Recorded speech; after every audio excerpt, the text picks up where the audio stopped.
Olá pessoal, sejam bem-vindos, sejam bem-vindas a mais um episódio do Experiências Extraordinárias, mais um episódio sobre a série sobre vendas.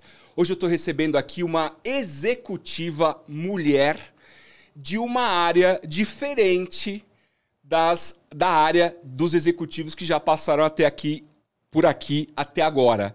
Eu estou recebendo hoje aqui a Carol Stolf. Ela é diretora regional de vendas Luxury, Premium and Lifestyle Hotels na América do Sul, na Accor.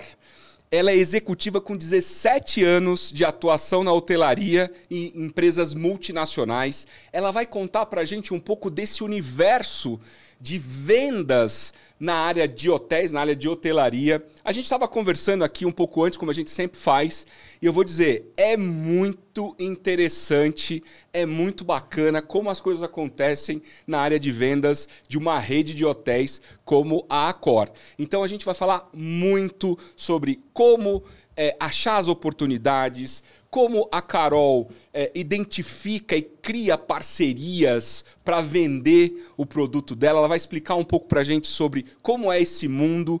Então fiquem com a gente, porque esse episódio realmente vai ser muito legal e vai ser muito interessante. Querida, muito obrigado por ter vindo até aqui, cedendo o seu tempo. Antes da gente começar a falar de vendas, eu queria que você falasse um pouco de você, né? Quem é a Carol? Da onde você veio? Como é que você fez para chegar à diretora regional de vendas dentro da Accor, uma multinacional gigantesca do ramo de hotelaria? Bom, primeiramente, super obrigada. Uma super responsabilidade estar aqui para falar de vendas com um cara que é mago de vendas. Nossa, obrigado. Mas com super background que você tem, né? Eu brinco, eu fico até intimidada. Porém, Imagina. Falar de hotelaria eu não manjo minha nada paixão. De hotel. Então, assim, é bom, né? Vamos dizer assim, eu tô aprendendo muito com você aqui hoje, viu? Me conforto nisso. Mas sim, sou hoteleira há 17 anos, no Grupo Accor, que é o grupo francês, mas eu comecei na operação. Então, eu sou formada bacharel em turismo com ênfase em hotelaria. E eu acho que foi lá que eu descobri que vendas seria o lugar onde eu mais poderia contribuir para a sustentabilidade do setor, né? Que é resultado. Então, acho que saber que você trabalha numa área onde toda a cadeia depende, né, do teu trabalho, obviamente que a operação também, mas que depende para continuar de fato operando, encantando os clientes, tendo receita para manter os hotéis. Então, eu acho que foi aí que eu acabei enveredando para a área de vendas. Mas eu comecei como recepcionista de hotel, do Sofitel Jequitimar, na inauguração. Lá no Guarujá. Lá no Guarujá. São Paulo. Só para explicar, na época eu sou caipira, sou interior de São Paulo, sou de Araras. E com 17 para 18 anos, na época de escolher que faculdade fazer, quis fazer hotelaria e turismo. Muito movido por conta de um hotel que eu frequentava, que era de uma amiga, que a gente brincava desde pequena no hotel, assim, porque o pai dela era dono, então a gente cresci lá, que é o Hotel Marques. Mas na época também se falava muito quando o Brasil ganhou, né, com acho quase 10 anos de antecedência, o Brasil já tinha sido escolhido para ser sede de Olimpíadas, Copa, e se falava muito do futuro do turismo.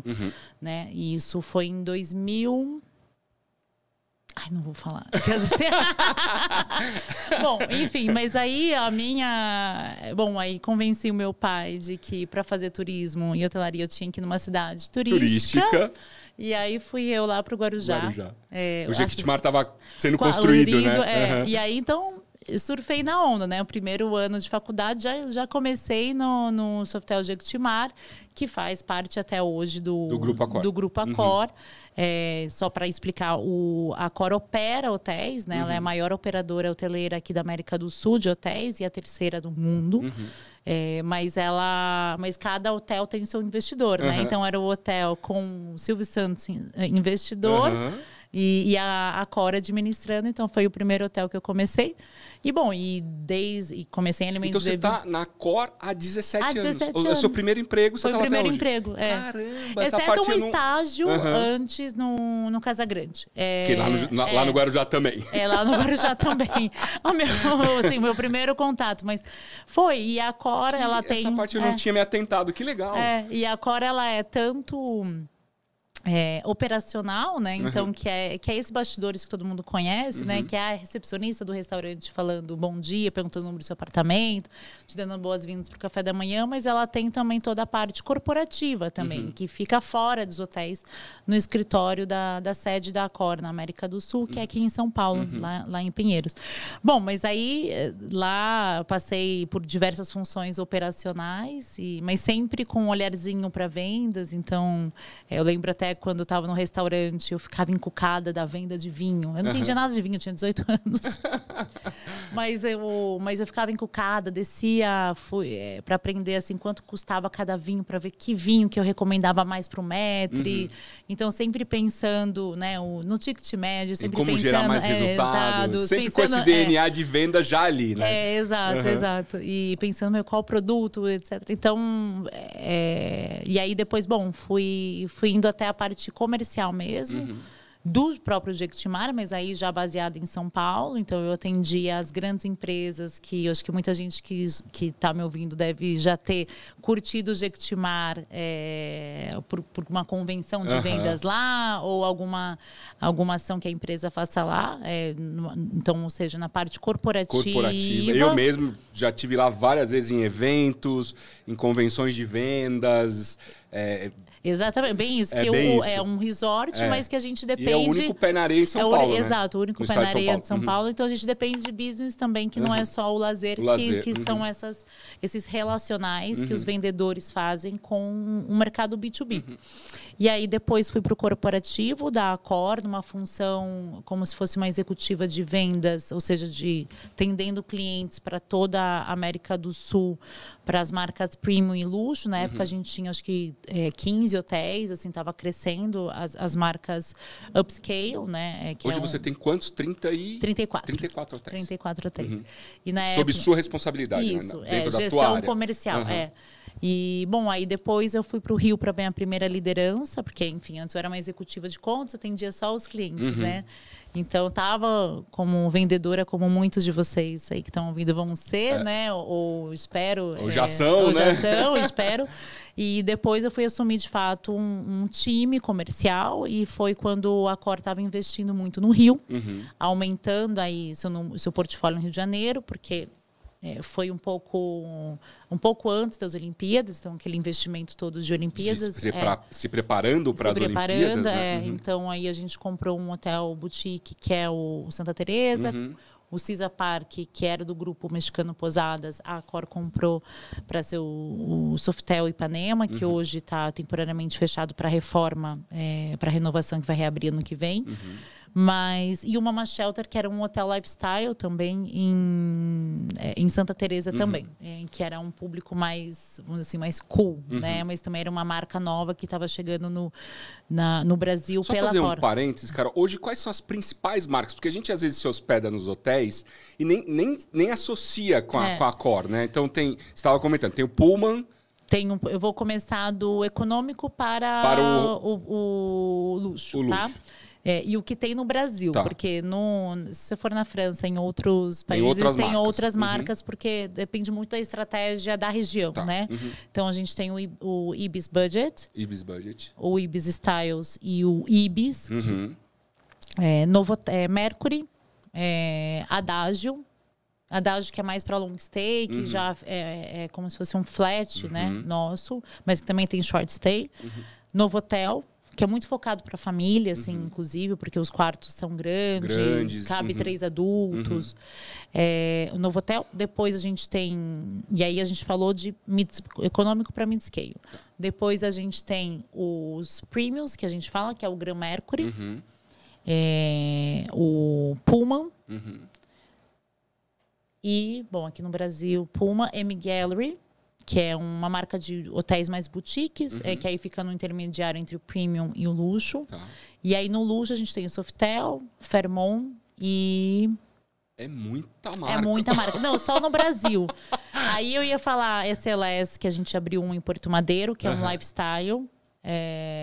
Tem o Faena, que agora a gente também adquiriu, que antes era individual, que era do Alan Faena. Bom, e no mundo a gente tem muito mais, né? A gente tem Orient Express, que era... O Orient Express antes era uma marca de trem.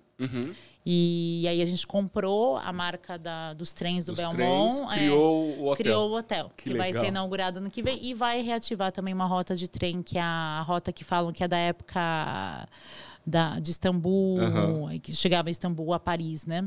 E aí a gente também tem unidades de negócios. Então a gente tem o The Edge, a gente tem uma arena em Paris, a gente tem também catering, que é o Paris Society. Tem também restaurantes, lifestyle, que tem o Hookstone, tem o Coquelin na França. Bom, uma série Ou seja, um business gigantesco. Exato, perdão. Imagina. É o business gigantesco e a hospitalidade aumentada, né? Então, além de você entender que cada hóspede tem perfis distintos. Então, a gente tem, por exemplo, uma marca que ainda não chegou no Brasil, mas acho que em breve eles vão conseguir assinar um contrato, que é o Banana Tree, que é mais para oásis, meditação, essa coisa mais cultura asiática. Tem o Join Joe, que eu esqueci de falar, que tem no Rio de Janeiro, inclusive, que é um hostel. Então, a gente nunca atuou no mercado de hostel. Então, a gente criou o Join Joe, que aí é uma história legal, a história do Join Joe, inclusive, porque o Join Joe, ele nasceu do Shadow Committee. O que era? É o Comitê das Sombras do CEO. O nosso CEO, Sebastian Bazin, o CEO global, ele é esse curioso, né? Então, ele sempre quer criar marcas, porque ele entende que cada vez mais isso é individualidade do viajante. E ele vai segmentando. E que, às vezes, o viajante pode usar todas as marcas ou diferentes marcas em diferentes momentos da vida, ou do momento do business ou do pleasure. Exatamente. Genial. Exatamente. E aí ele achava que faltava uma marca para jovens. Então ele contratou jovens executivos super, né, que fizeram Sorbonne, a faculdade, né, super, uns de Harvard, etc. E infiltrou dentro da sede em Paris como se fossem estagiários. E eles seguiam os VP, como se fossem estagiários, então, e para que eles encontrassem quais eram as dores ou que marca daria para eles trazerem, desenvolver, acompanhando o pessoal de marketing, mas sem falar que eles iam ser decisores ou faziam parte de um comitê. Eles eram jovens e tal, então, esse aqui vai ser seu estagiário, treina o cara aí. Exato. Genial, e aí eles traziam um link direto com o nosso CEO, que aí trazia o feedback direto, sem passar pelo VP de desenvolvimento. Que direto também, da fonte. Que é isso a inovação, né? Você saber que, sei lá, o seu comitê já é muito parecido com você, né? Então, o vice-presidente talvez de desenvolvimento de marca, ele já tem um background parecido com o do próprio CEO, né? Assim, né? Homem, hétero, branco, às vezes com as mesmas faculdades, às vezes expertises diferentes, porém vivências ou backgrounds parecidos, né? Então, e aí o Join Joe saiu desse comitê e falou, não, a gente não tem um hostel, a gente não tem hotelaria por venda de cama. Mas que os jovens gostam muito de se hospedar. Que os jovens gostam e que não existe um mercado, além do Celina, né? Hoje, não existe um mercado formal disso, né? Existia muito improviso nisso. Então, o Join Joe, ele veio e no Rio de Janeiro, a gente abriu o primeiro Join Joe, que é no Largo do Boticário, que foi a restauração, inclusive, de um patrimônio cultural. Que legal. Mas, enfim, é muita... muita história. Muita história. Agora, me diz uma coisa. Quais são começar já falando de vendas... você foi migrando até chegar em vendas ou de diretora. Quais são os principais atributos de uma pessoa em vendas neste segmento? Né? Você estava explicando para a gente toda a estratégia que está por trás, a gente vai falar um pouco, mas quais são os principais atributos que uma pessoa precisa ter para ser vendedora no segmento de hotelaria especificamente na Accor? Tá, perfeito. O primeiro atributo é ser curioso. O segundo é ser um inconformado. Não, por que inconformado? Porque você não desiste, né? E você não se conforma com a situação, porque a hotelaria ela é muito impactada, ela é muito vulnerável, né? Ela é um mercado que depende de muito fator externo e perecível. Sim. O hotel não vendeu aquele quarto essa noite, já era. Esse quarto não volta mais. Então, você tem que realmente esgotar todas as possibilidades quando você encontra uma oportunidade de potencializar, né? Então, é um mercado de observação também, né? De observação, de curiosidade, de ser um inconformado, mas eu acho que inconformado tem que ser em qualquer lugar, porque eu acho que resiliência e vendas é ali a receita do bolo. Eu ia te falar isso, porque outros executivos que já passaram por aqui nessa série falaram essa mesma coisa, né? Do quanto é importante você ser inconformado, o quanto é importante você buscar mais e mais e mais e ter essa atitude, né? Ser insaciável, né? E numa medida que você saiba o limite, né? Porque também aí os clientes por fim, a gente sempre... Um vendedor, ele vende para alguém, né? Seja para um B2B ou seja ali potencializando uma estratégia B2C. Então, a insaciedade, ela também tem que ir de encontro com a empatia do cliente, né? De você entender que realmente aquilo serve, aquilo faz sentido pro teu cliente, o que você está vendendo, né? Que eu sei que vai parecer blasé, mas é o consultor, né? Então, você tem que ser o consultor do seu business. Sob medida de fato o que aquele cliente precisa, né? Exato. E tem que ter o accountability, mas não só para a empresa, para o cliente também. Ou seja, de fato pensar no retorno para o cliente. Exato, exato. Você pode dar um exemplo para a gente aterrizar? Você estava contando, eu vou dar aqui já um spoiler, você estava contando daquele voo da Delta dos Estados Unidos para o Galeão, né? Conta um pouco como é que vocês pensaram toda a estratégia, né, de vendas, como é que vocês criaram para mostrar para quem está assistindo, né, o quanto a criatividade, essa coisa do inconformismo realmente se aplica dentro do segmento, eu acho que qualquer segmento, mas particularmente no de vocês, porque vocês foram buscar parcerias, entre aspas, improváveis para poder vender o hotel. Conta um pouco essa história pra gente. Não, total. Eu gosto muito dessa história porque eu uso como exemplo para tangibilizar o segmento de viagens, né? E como a gente faz a busca de negócios dentro de um segmento de viagens que, consequentemente, impacta na hotelaria, né? Que a gente depende das pessoas viajarem. Então, essa história ela é interessante porque, primeiro, a gente tem estratégias que elas nascem de uma necessidade de composição de resultado do hotel. X. E tem estratégias que elas nascem na observação de um comportamento de mercado, né? Então, acho que essa de mercado, esse exemplo do mercado americano foi muito isso. Então, e dá para tangibilizar muito o que depende a hotelaria, né?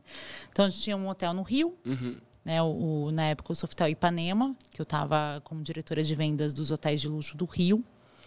E quando a gente olhava, o mercado americano é o mercado que mais viaja, pelo volume do país, como em si, né, o poder aquisitivo também. Né, cultura, né? Eles gostam, Então, ele é um mercado que alimenta praticamente todos os outros mercados do mundo, né? E principalmente e também alimenta muito o Rio de Janeiro.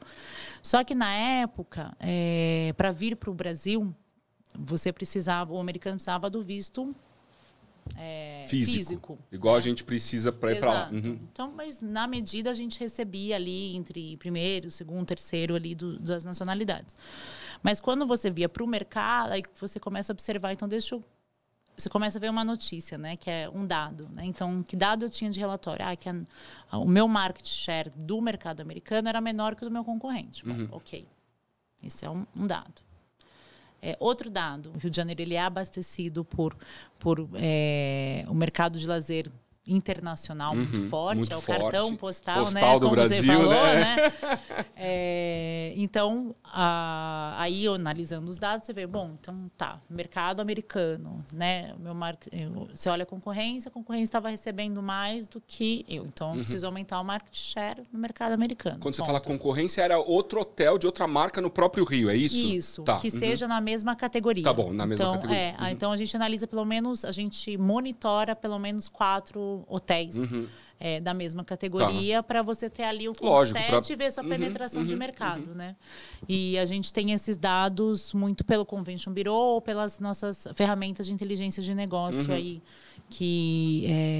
de alguns parceiros de canais, né? Que vendem isso. Que como eu acho que imagino tenha em outras indústrias. Sim, informações públicas que você consegue coletar e analisar e falar, bom, eu estou mais ou menos em tal ranking dentro desse mercado. Sem falar em qual, né? Em qual hotel, em qual hotel concorrente. Bom, e aí eu vejo o meu market share, ele era menor, né? Ok, então eu tenho um potencial de crescer. O que mais está acontecendo nesse mercado? Bom, esse mercado, ele vai ser lançado o visto eletrônico. Ou seja, antes o que precisava de visto de papel, né? Ou seja, o americano que tem um super apego tinha que ir lá no consulado, deixar 30 dias seu passaporte para poder carimbar e conseguir o visto, passar por toda a aprovação. Ele acabava escolhendo ir para a Argentina, por exemplo. Exato, porque o Brasil era o único país que exigia o visto físico. De papel. No passaporte. E, bom, aí o Ministério do Turismo, né, chancelou o visto eletrônico, que é muito mais fácil o processo, então ia ter um aumento, né? Porque é o que a gente estava falando. Então, o cara não ia mais para Buenos Aires quando queria para South America. Ou um evento, né? Ou um congresso, ou uma vamos viagem. Fazer no Rio, porque, E até mesmo eventos, assim, da cidade. Né? Eventos, sei lá, uma feira internacional, que às vezes é itinerante e acontecia na hora de decidir o destino, optava pelo, sei lá, Buenos Aires ou Bogotá, porque... malha aérea e outro porque os expositores e os buyers ou os participantes do mundo todo não ia precisar do tal do visto de papel. Do visto do papel, que demora. E aí existe um risco de não sair, né? Então, bom... E o corporativo, então isso acaba, obviamente... Então você juntou o fato de um fator externo, que era o visto para o Brasil vai ficar mais fácil, portanto eu vou provavelmente receber mais passageiros, mais turistas americanos. Exato. Esse era o primeiro dado. O segundo, a Delta ia lançar um voo, ou seja, a malha aérea direta Rio, Galeão de JFK, no caso, Nova York...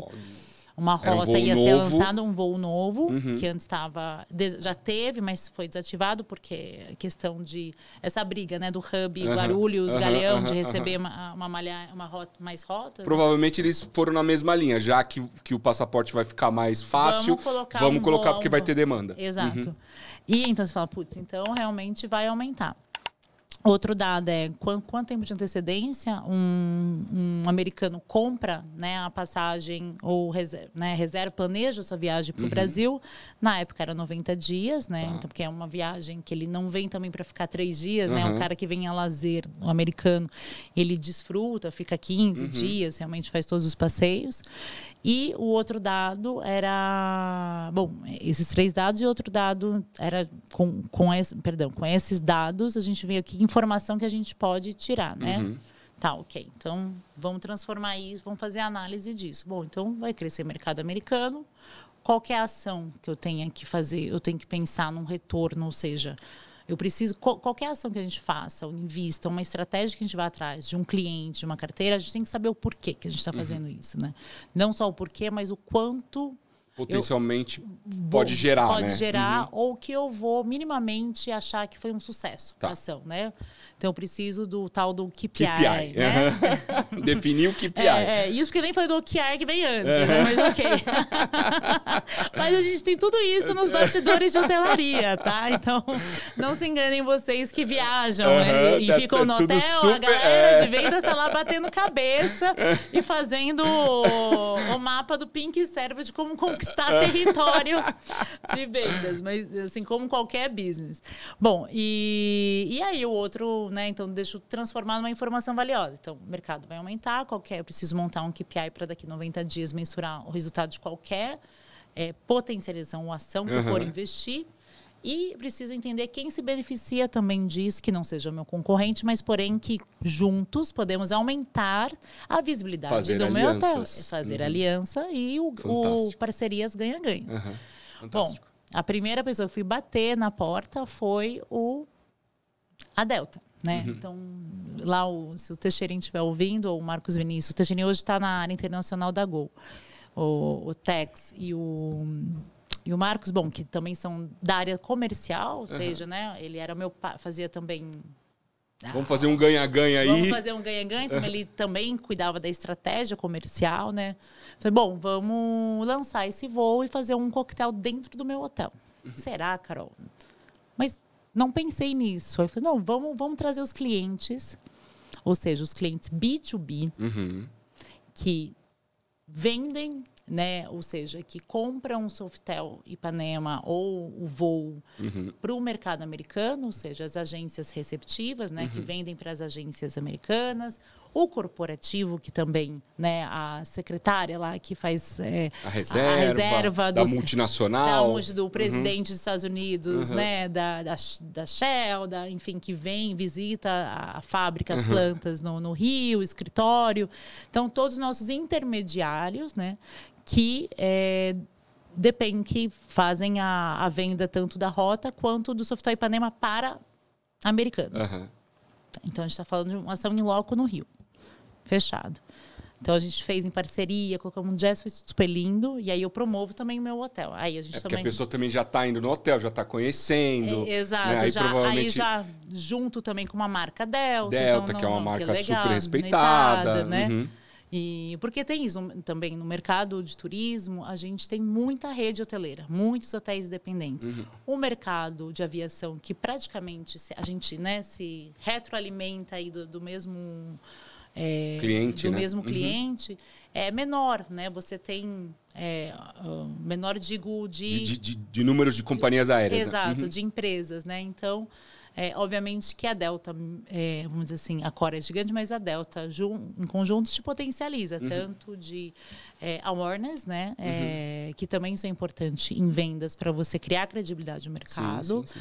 Quanto também de mailing, né? E de alcance, PR. Campanha junto, exato. PR, vamos para o mercado. Vamos para o mercado, fechado. Né? Aí, depois disso, próximo passo. Bom, como eu consigo também alcançar o cliente B2C da Delta, né? Então, porque, com certeza, eles precisam, né, vender esse voo lá também nos Estados Unidos. Então, a gente fez um Tarski, um código de desconto exclusivo para a Delta, onde os clientes da Sky Miles, do programa de fidelidade tinham desconto naquele e saiu uma newsletter, tanto no mailing de lá, né, poderosíssimo isso, quanto daqui. Então, foi um ganha-ganha, porque ele gerou um benefício, assim, né? Então, o cara comprar a Delta e não, sei lá, American Airlines. Exato. E com isso, ele gerar valor agregado de ele ter um desconto que o cara não teria na American Airlines ou não teria indo sozinho, inclusive, na Accor. Né? Então, assim, a gente gera valor em conjunto, né? E eu ganho capilaridade de mailings que eu não tenho acesso porque está ali na base de dados da Delta, que é muito mais forte até na América do Norte do que... aqui na América do Sul. Exato. E até onde está, de fato, o meu público. E eu acho que outros pontos, né? a base de dados do programa de fidelidade de uma companhia aérea, eu imagino que ela seja extremamente acurada, né? Extremamente... O e-mail está correto, o endereço está correto. Exato. Ele usa aquela rota. Ele usa aquela rota. Então, assim, a chance da correspondência chegar no prospect, né? No potencial cliente, era enorme, né? Total, então, acho que foi muito bem bolado o ganha-ganha entre as duas empresas. Exato, exato. Uhum. E, mais uma vez, gerando valor para o meu parceiro. Também né? para o parceiro. Uhum. Para o cliente, para o parceiro, para todo mundo. Exato. Para vocês. Exato. Uhum. E, bom, aí eu matei o B2C do parceiro, matei o B2B em comum de carteira comercial, com o time comercial da Delta. Né, que era convidar, né, fazer ação relacional com as agências para poder ter visibilidade. E a gente também fez um trabalho de PR, colocando no trade também notinhas sobre o evento, foto, cobertura, etc. Como se, né, o lançamento do voo, né? Não que o voo saiu dentro do hotel. Mas se pudesse, seria lindo, hangar, né? A gente faria um serviço de hotelaria dentro do hangar. Porque isso também é uma coisa que a gente sempre traz, né? Para cativar o cliente B2B, né? Ou seja, o vendedor ter mais... como assim, apelo, né? De mostrar... Muitas vezes a gente leva o hotel para o cliente, né? Então a gente faz coquetel com nossa gastronomia dentro da empresa dele, enfim. Mas esse é um outro capítulo. E também pensei, bom, a gente, né? Aí olhando ali o mercado, quem mais se beneficia desse aumento, né? O aeroporto é privatizado. Então, o Rio Galeão... Quanto mais passageiro, mais ele ganha. Mais ele ganha, né? E já fazia, acho que uns 5 anos, naquela época, que o Rio Galeão tinha sido privatizado pela empresa de Singapura, que tem muito bala na agulha. Precisa investir Não é estatal. Então, e também investe, né? Tinha a gente já tinha muito relacionamento no Rio de Janeiro, então já tinha uma equipe de marketing, que aí eu fui buscar, bom, o projeto é esse, olha, você viu que vai ter a rota, tal. E eles mesmos, às vezes, é engraçado que quando você traz também o olhar, você fala, putz, verdade, faz sentido.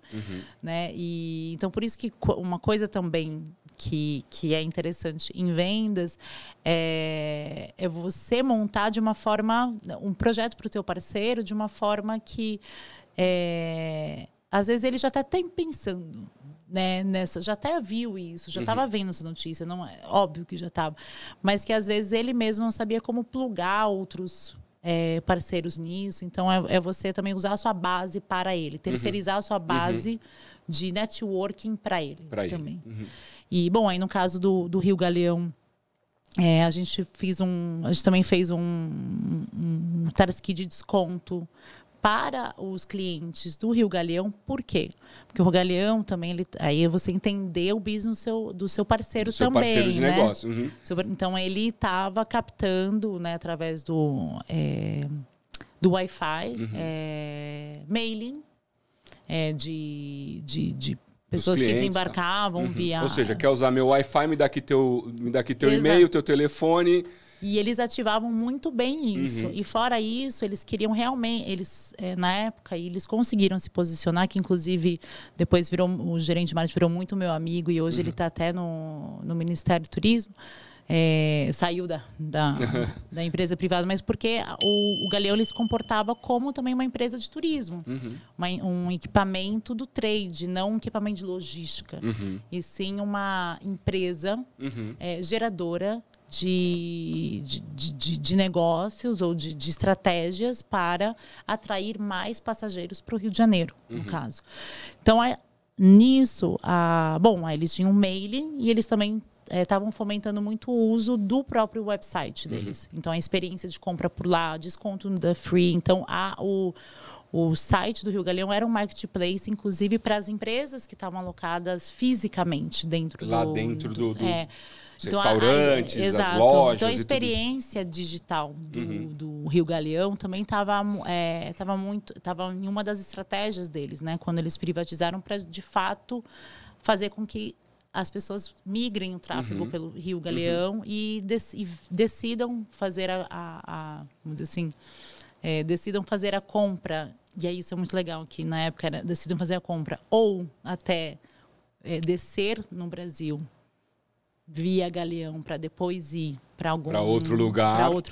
Ou seja, atrai o cliente como hub, desce aqui no meu aeroporto que você tem vantagens e daqui você pega uma conexão para onde você quiser. E isso eu até esqueci de mencionar, porque isso gerou... Aí foi muito legal, porque nesse insight do mercado americano, que aí eles fizeram um anúncio, a gente tirou uma tarifa de desconto dentro do site do Rio Galeão, e aí eles... investiram, né, em search, em digital marketing, para poder, de fato, impactar os clientes, por geolocalização. Mas aí disso também a gente já foi para uma outra coisa. Carol, eu também preciso, né, fazer com que tenha mais stopover via Galeão do que via Guarulhos. Porque ele ganha também no... Só que para isso eu preciso de ajuda para vender o Rio de Janeiro como também uma atratividade de a pessoa ficar pelo menos 2 dias e continuar, sei lá, para Porto Alegre. Para onde ela quiser. Sei lá, ou o cara de Porto Alegre vai para Paris. Então não tem... Ele pode escolher ou voo via... Guarulhos ou via Galeão. Que a Air France faz a France nunca deixou de voar via Rio, assim. Via Rio, né? Era muito forte, inclusive, a rota. Então, a gente sentou, na época, com a Air France, chamava Rio Open Arms, perdão. Era Rio de Braços Abertos. Então, a gente sentou com a Air France, sentamos com o Rio Galeão, sentamos com a empresa do bondinho, que eu não lembro o nome, com o Convention Bureau também, que é a instituição. Com todo mundo para a gente criar desconto de toda a cadeia e fazer um stopover para que seja atrativo, ou seja, se fique mais barato ele realmente descer via Rio, porque ele vê vantagem, que ele não vai ter outra oportunidade de ter esta oportunidade de desconto na cadeia. Então, a gente fez até um 3 igual a 2, eu fique 3, pague 2 nos hotéis da minha gestão.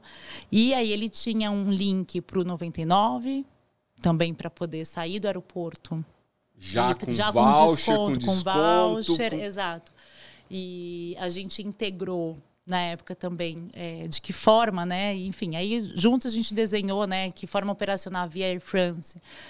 Um código que comprove, né, que ele, de fato, que direcionasse depois da compra da Air France para para essa página da Accor no 3 igual a 2. E de que forma de lá a gente direcionava para o parceiro, porque o raciocínio é esse, né? É passagem aérea, hotelaria, depois os parceiros de táxi, bondinho, passeios, alimentação, então tudo. A gente fez essa jornada e o Rio Galeão também nos ajudou a promocionar, porque ele não tinha nada disso, mas ele tinha dinheiro para investimento em marketing. Não, então eu ajudo vocês. E ele também tinha um bom relacionamento também. Bom, aí a gente tinha link até para desconto nas lojas dentro do Rio Galeão de quem fizesse esse trajeto, porque a gente não estava direcionando uma demanda. Aí a gente estava criando uma demanda. Aí na delta do mercado americano a gente estava direcionando a demanda. Porque ia aumentar. Aí era sabido que ia ter o voo, era sabido que iam chegar X pessoas por dia. E que ia se diluir ali, então eu queria direcionar para o meu hotel, sendo o primeiro ali a estar na visibilidade. Agora, ali, a gente estava criando uma demanda que não era existente. Porque o cara de Porto Alegre, por que antes de ir para Paris ele vai parar no Rio de Janeiro? Ou na volta? A não ser que realmente seja atrativo e ele entenda que se ele for um dia, sei lá, passar 3 dias no Rio... Ele não vai ter essas vantagens. Ele não vai ter todas essas vantagens. Tem essa... Eu acho que é um case muito legal de se contar, porque... eu acho que ele traz vários conceitos de vendas interessantes, né? Então, primeiro, o que você falou, né? Tá atento às oportunidades externas, né? Então, por conta, por exemplo, da mudança do visto para o visto eletrônico, vai ter mais passageiros americanos, portanto, eu vou ter potenciais clientes para o meu hotel. Então, um fator externo que está influenciando numa geração de demanda para o seu hotel. 2, essa questão de você pensar fora da caixa que eu já percebi que no seu segmento é bastante comum, né? É necessário. É necessário. Não que nos outros não sejam, todos os segmentos são, mas hotelarias, né? Os eventos que você comentou que vocês fazem e coisas, né? Realmente fora da caixa. É que o nosso segmento já é mais divertido. Já é mais divertidinho, né? Porque o de tecnologia... Para começar é hotel, né? Aí vocês falam que startup, tecnologia é mais sexy. Hotelaria é sexy, gente, de vendas. Eu concordo. Então, você começa a olhar potenciais parceiros que talvez não tivessem no seu radar, porque, tipo, em princípio, o que eu tenho a ver com o Rio Galeão, né? Aí você começa a olhar, pensar fora da caixa e começar a fazer essas parcerias ganha-ganha. Eu acho que esse é um case legal, com vários conceitos legais de como você pensa fora da caixa para gerar negócios para dentro da sua organização. E você que está escutando a gente, se você vende imóvel, se você vende carro, se você vende tecnologia, se você vende qualquer coisa, você provavelmente pode aplicar um conceito parecido com esse que a Carol está contando dentro do teu ecossistema, né? Dentro da... Por exemplo, você vende carro. Pô, eu vendo carro. Será que eu não posso falar com uma corretora que vende seguro? Será que eu não posso falar com uma empresa... Tô viajando aqui, tá? Será que eu não posso falar com uma empresa de transporte de veículos? Será que eu não posso falar com uma empresa que faz aquelas lavagens, polimentos? Será que... Enfim. Ou até com hotelaria. Ou Assim, até será com que eu não hotelaria. faço um test drive? Eu vendo carro. Então, será que eu não faço uma parceria? Por exemplo... Vila Olímpia, a gente tem um Puma. Uhum. Assim, que o pessoal do Puma... a gente inventa depois. Deixa eu ver. Mas, por exemplo, um test drive, onde você tem maior fluxo de pessoas, né? Transição... Leva pra lá, né? Leva pra lá. E assim, hotelaria não é só também quem tá hospedado e é de fora. Uhum. Né? Os hotéis, já acabou esse conceito só de que restaurante de hotéis é só para hóspede. Hoje, 80% do faturamento do almoço, jantar dos hotéis, pelo menos o premium, é de fora. É de fora. É de fora, 80%, porque o cara tá o dia inteiro no escritório, assim, pelo menos em São Paulo, né? Ele quer ir lá. Ou o hóspede a lazer, vamos dizer assim, ele tá explorando a cidade. Ele tá lá no bondinho dele, ele tá lá... Ele não quer comer ali no hotel todo dia, né? Ele toma café da manhã e ele vai fazer o tour dele. Uhum. Agora, quem vai pra lá é o local. Uhum. Porque ele já reconhece a qualidade lá, o trabalho é lá perto, ou mora lá perto, ou realmente quer ter um brunch. Você tem toda a razão. Me lembrei de um caso alguns anos atrás que a gente ia no hotel da Accor, na Vila... Não era na Vila Olímpia, perto da Berrini, não me lembro o nome do bairro ali, que tinha toda segunda-feira uma sobremesa de banana. E nós íamos em bando almoçar nesse hotel para comer a tal da sobremesa. Isso há muitos anos atrás, a gente trabalhava na SAP e a SAP ficava... Talvez eu ainda era estudante, eu não trabalhava na Provavelmente. Não, mas olha só que interessante, né? Já era um conceito que talvez não fosse tão explorado quanto é hoje, né? Porque realmente hoje tem vários restaurantes assinados por chefes famosos. E até estratégia de restaurante, a parte de estratégia de hotel, redes sociais, assinatura... E aí, só para pegar pegar o gancho, por exemplo, o restaurante do Puma, Vila Olímpia, acho que agora ele está em terceiro. Mas, assim, tem 33 mil restaurantes cadastrados no TripAdvisor. Uhum. Ele foi por quase um ano, ou 10 meses, o primeiro do TripAdvisor, no ranking de melhor restaurante. Mas que não é por opinião ou nota de hóspede. Porque o hóspede, ele... É o que você falou, ele vai passear, né?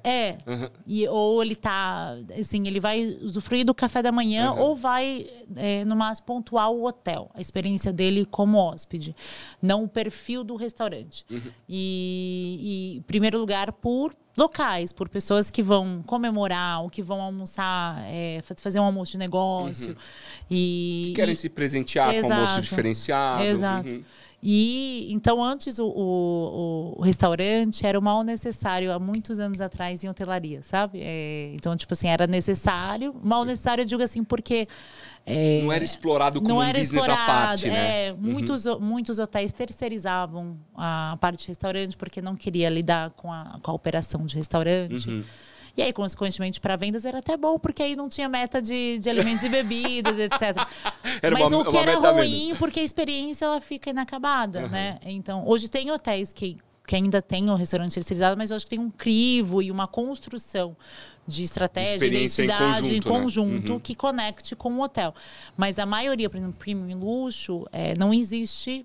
Nessa categoria de 4 estrelas para cima, não existe dentro da Accor hotel sem restaurante próprio.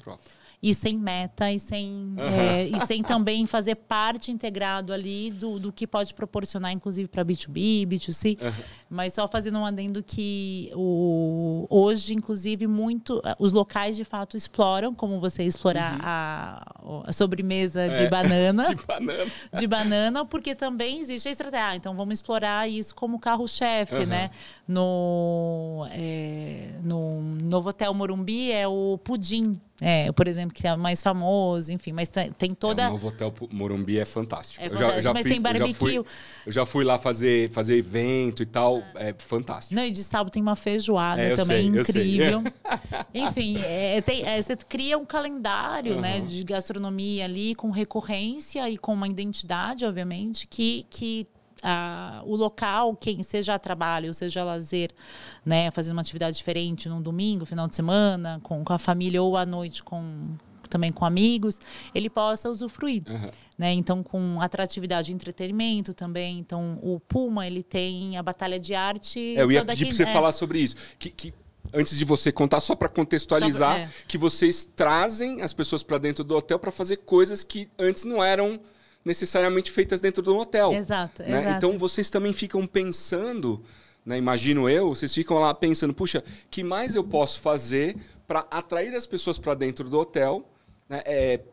Fazendo um paralelo que eu não sei se é tão bom assim, é como o test drive de carro, né? As montadoras fazem um esforço danado para te colocar dentro do carro. Porque a chance de você comprar um carro a hora que você está dentro dele é muito maior, né, do que a hora que você está vendo aqui pelo site, aplicativo, que hoje em dia você tem uma experiência de 360, você vê o carro, daqui a pouco você vai sentir o cheiro e tal. Então vocês ficam atraindo os potenciais hóspedes com essas atividades. Essa batalha de artes é uma delas. Explica pra gente como que é. Bom, só... contextualizando, cada marca tem o seu DNA, que foi assim, profundamente estudado para realmente ter uma identidade que o cliente, quando ele entre no hotel, ele entenda que todas as interações fazem parte desse conceito, e por isso que ele vai, se for escolher Puma, ele vai escolher Puma aqui, Puma no Chile, Puma em Peru. Se ele for escolher Gran Mercury, que é mais brasilidade, ele entenda o que vai ser esperado. Então, toda a ação também para trazer as pessoas para dentro, inclusive do B2B, é pensado numa proposta para mostrar o que é a experiência da marca como um todo, mesmo sem dormir. Né? E então, você tem o esforço de atrair o local, né, vamos dizer assim, como um cliente mesmo, um consumidor, de São Paulo, paulista para hotéis de São Paulo, que aí você tem uma agenda, né, cultural dentro do hotel, como, por exemplo, a batalha de arte, né? Então, a arte urbana, o artist que a gente fala, que a gente que a gente entende como uma paixão de marca do Pullman, como se o hotel, o lobby fosse um playground para o nosso hóspede, ou nosso cliente, né? Porque a gente nem fala mais hóspede. É cliente, igual companhia aérea, igual empresa de táxi, todo mundo agora cliente, porque às vezes ele não vai se hospedar. Sim. Ele né? vai passar no restaurante, ele vai passar exato. um dia ali. Assim como às vezes um passageiro vai consumir alguma coisa da Sky Miles, né? Através dos pontos sem ter voado. Sem ter voado, mas ele está consumindo ali algo da companhia aérea. E a mesma coisa na hotelaria, né? Que a nossa hotelaria é estendida, né? Então você pode usufruir da hotelaria sem precisar dormir. O que antes todo mundo tinha receio de entrar dentro de um hotel, né? Que era um ambiente informal. Então isso realmente cada vez mais não, acho que já é um fato, não é nem mais uma tendência, né? De fato a gente ter os clientes para dentro do hotel e não só o cliente consumidor ali do restaurante, do bar, né? A gente já fez uma festa dentro do hotel com ingresso, assim, sabe? Festa em parceria com banda, etc. Festival dentro do lobby do hotel a gente já fez. Assim como a gente também faz para poder trazer um pouco a identidade do hotel para os nossos clientes B2B. E então a Batalha de Arte é uma delas, porque a marca Puma, ela tem a parte playground, né? Então fazer do lobby ali o playground, e das atividades dos shows desse playground que a gente faz pro cliente brincar é a batalha de artistas, que eles têm 40 minutos ali para pintar um quadro. E aí uma cerimônia fazendo pressão, aí depois a votação do público, aí o DJ.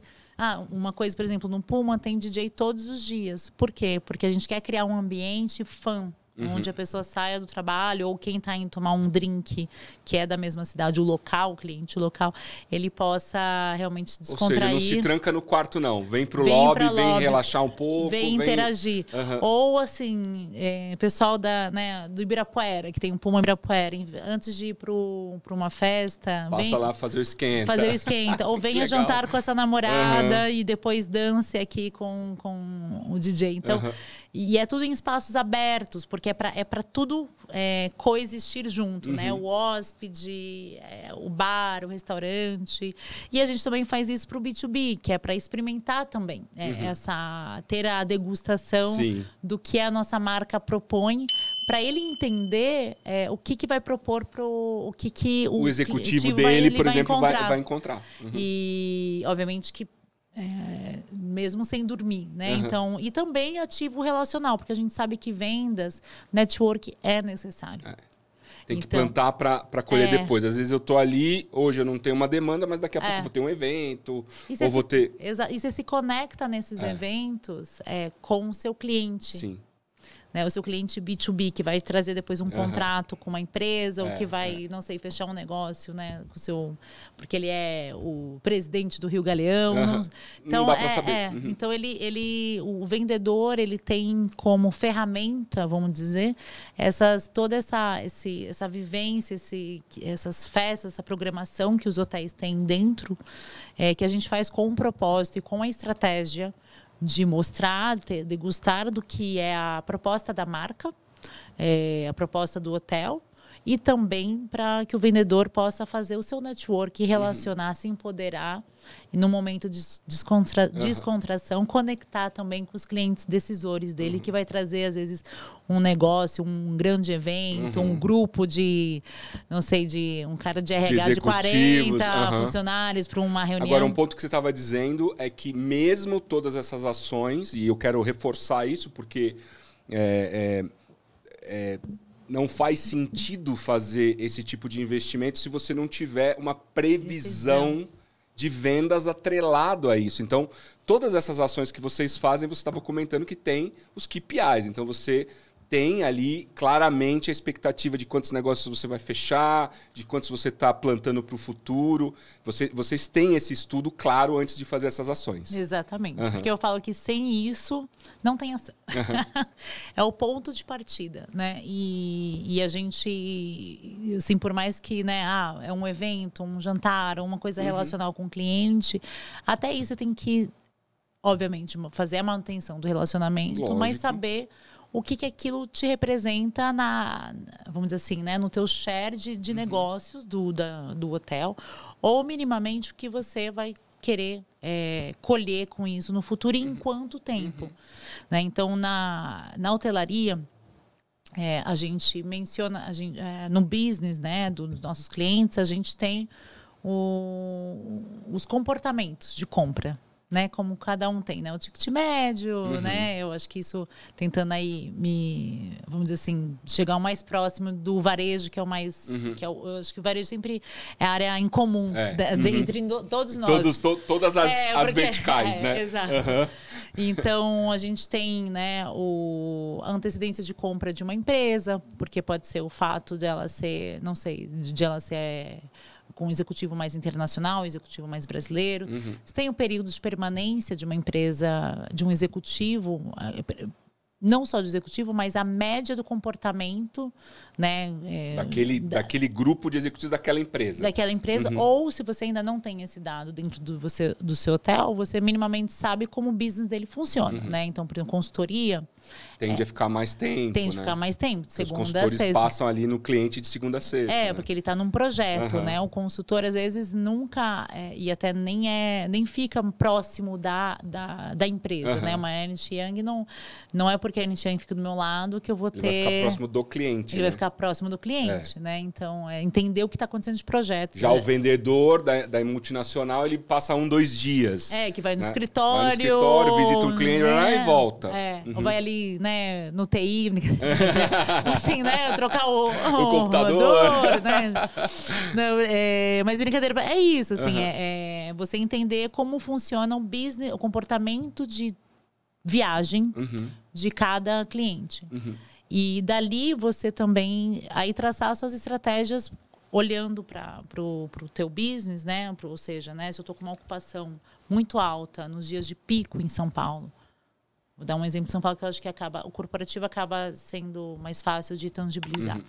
E aí você olha outras datas em São Paulo, a sua ocupação, a ocupação natural de São Paulo cai, porque, né, a gente sabe que carnaval, por exemplo, deve cair. Por mais que a gente tenha tentado atrair o carnaval, deve cair, né? Deve cair. Aí você tem que pensar numa estratégia, né? Pacotes para família, auxílio, não sei o quê e tal. Mas até no corporativo. Então, por exemplo, se eu tenho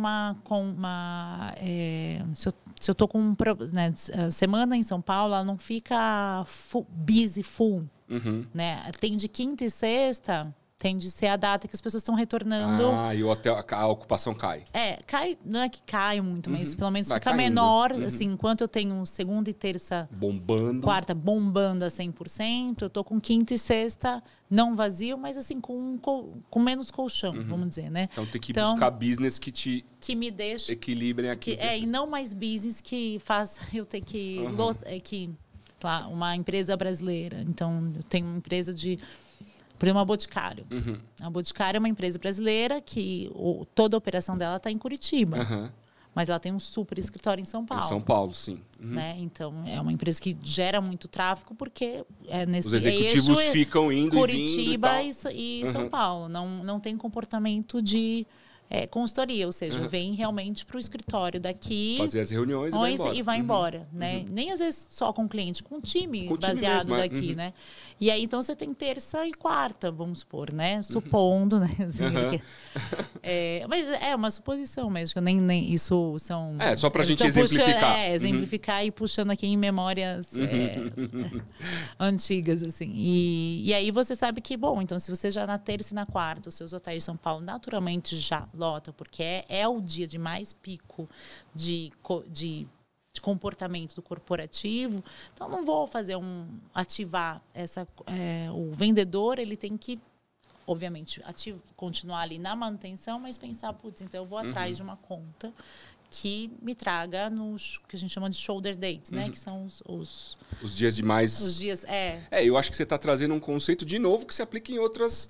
Você pega, por exemplo, varejo, né? Tem as datas sazonais. Que você já lança uma super... Campanha já vai vender, mas e no Vale? O que você faz? Tá chegando a Páscoa. Vale, exato. No Vale. Tá chegando a Páscoa, né? Vai vender chocolate, eu sei. Né? Mas e depois? Né? O que eu faço se eu sou uma indústria de chocolate, se eu sou uma empresa que vende chocolate? E depois, o que eu faço né? Para manter... Exato. Né? Eu acho que esse é o que você está exemplificando, né? Como é que eu penso em equilibrar mais esse jogo. E olhar para os seus pontos de venda, né? Então, por exemplo, então o chocolate, no final de semana, as pessoas tendem a comer mais chocolate. Então, o que eu vou fazer de ação, de trade marketing durante a semana para que a comprinha durante a semana, que a compra para faxina, né? A compra para produto de limpeza para faxina da semana, aquela coisa, né? Do dia a dia, da reposição, vai o chocolatinho ali. Vai o chocolatinho, né? E que você, enfim, negocie de que forma tá nessa prateleira ali. E fantástico. Do que só no final de semana, enfim, ou uma ação ali. Bom, não é minha indústria, nem vou me afetar. Nem vou me... Não, a gente está trazendo exemplo, só para fazer o paralelo, né? Eu tenho medo até de falar uma besteira, não sei como funciona, mas estou olhando aqui o meu olhar como consumidora de chocolate, né? Sim. Eu acho que isso que é interessante. Assim como a gente falou sobre o carro, né? O vendedor de carro. Então, assim, se é um ponto, se eu acabei de dar dados de que a gente tem 80%, né, do público dentro dos hotéis na hora do almoço e na hora do jantar de local, ou seja, né? Então, se tem alguém que tem uma loja de carro aqui em São Paulo... Ou se você é uma marca premium, né? Você está lançando um carro novo. Para onde você vai? Vai para dentro de um hotel desse na hora do almoço que vai ter um monte de target seu lá. Exato. Ou faça uma parceria com a hotelaria e vamos fazer um test drive levando o cara dentro do carro de volta do escritório. Então, assim, minimamente fazer uma parceria que gere o ganha-ganha entre os dois, enfim. Eu acho que, Carol, você primeiro precisamos terminar. Eu queria aqui continuar conversando, porque você tem muito... É uma área... Eu ainda sou prolixa, tá? Não, mas você não é... falam que todo vendedor Então... eu não diria isso. Eu acho que você trouxe aqui muito, muito detalhadamente vários exemplos que eu espero que inspirem, né? Apesar de ser uma indústria hoteleira, eu acho que você trouxe claramente cases de pensar fora da caixa, de construir... parcerias que talvez não fossem tão prováveis, né? De ganha-ganha, para você construir resultados. Eu acho que esse é um ponto maravilhoso que você contribuiu muito com a gente. Eu agradeço. Então eu queria te agradecer. Obrigado por você ter vindo. Amei. Foi um prazer te receber aqui. Eu espero que a gente tenha outras oportunidades de continuar essa conversa, porque tem bastante coisa que eu acho que você pode trazer desse mundo maravilhoso que é o mundo da hotelaria para contribuir, mas obrigado por você ter vindo aqui. Eu que agradeço e eu estou apaixonada pelo projeto de vocês. Obrigado. E desejo muito sucesso. E assim, estou muito feliz com o seu feedback e pelo convite, porque assim, você só tem nome peso pesado aqui. Você é mais um deles. Então, não, eu tô assim... mais um desses nomes. Então, eu fico super feliz e eu fico mais feliz ainda de ver esse olhar. Eu sempre defendi a questão, né? Eu sou apaixonada por hotelaria, mas eu sou mais apaixonada ainda em vendas, que é o lugar que eu me encontrei de como ajudar tanto o meu setor. E para mim, ver que vendas já está em hotelaria, já tem esse olhar profissional do mercado de vocês, me encanta muito, assim, me ajuda a continuar dissipando aí, enfim, todos esses bastidores de hotelaria. E dá para ver que você é muito apaixonada pelo segmento e por vendas. Obrigado, querida. Obrigada a você. Pessoal, mais um episódio fantástico aqui do Experiências Extraordinárias na série de vendas. Não esquece de deixar seu like. Se você ainda não fez isso, faça agora. Não esquece, faz agora. Clica ali, senta o dedo no like, porque é importante para nós. Não esquece de compartilhar esse vídeo com toda a tua galera. A gente está montando aqui uma série que está se tornando quase um manual de vendas. Para você assistir de vez em quando, para você lembrar dos exemplos, para você se inspirar nas coisas que esses executivos e executivas estão falando e falarão ainda nos próximos episódios. Então, ajuda a gente a levar esse conteúdo para o máximo de pessoas que nós pudermos. Tá certo? Fiquem bem e até o próximo episódio.